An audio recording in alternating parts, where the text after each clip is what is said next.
Galactic Journey, January 1st, 1959. Ring in the New Year, January 1959, fantasy and science fiction. Happy New Year! 1959 promises to be stellar in all senses of the word. My apologies for the hiatus. Those of you who are familiar with manual typewriters know the strain pressing down on those keys can have on your hand muscles. I'm fairly drooling over the idea of trading in my Smith Corona Portable for one of the slick new IBM Electrics. Perhaps when this column makes me a millionaire. My regular subscribers, soon I will need both hands to count you, know of my long quest to secure the January 1959 fantasy and science fiction. Ironically, shortly after I finally picked up a battered old copy at a secluded newsstand, I received the new February issue. So, for a short time, I have lots to read. The January issue is quite good, at least so far as I've read. Former editor Anthony Boucher kicks off the issue with the first tale of his I've really liked, The Quest for St. Aquin. It falls into the rare category of post-apocalyptic religious fiction. In fact, the only real example of the genre I can recall is Miller's Canticle for Leibowitz, which I much enjoyed, and which also debuted in F&SF.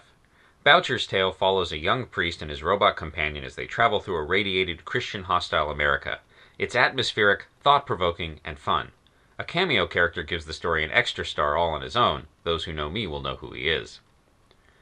I've already written about Asimov's non-fiction article, which dealt with the threat of global warming. It's worth reading. The next piece of fiction is a fine short piece by Avram Davidson. Does he write any other kind? Called The Woman Who Thought She Could Read.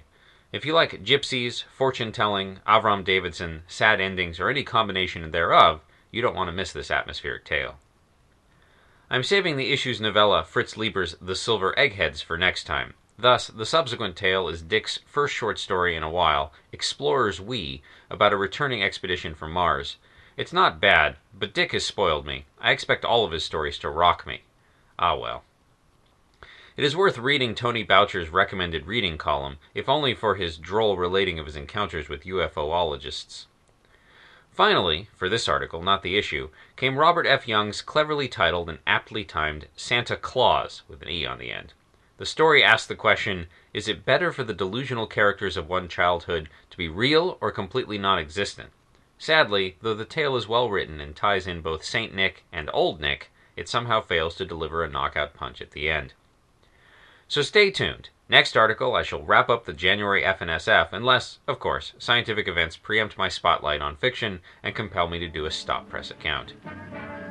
The original written article, linked stories, and images can be found at galacticjourney.org by Gideon Marcus.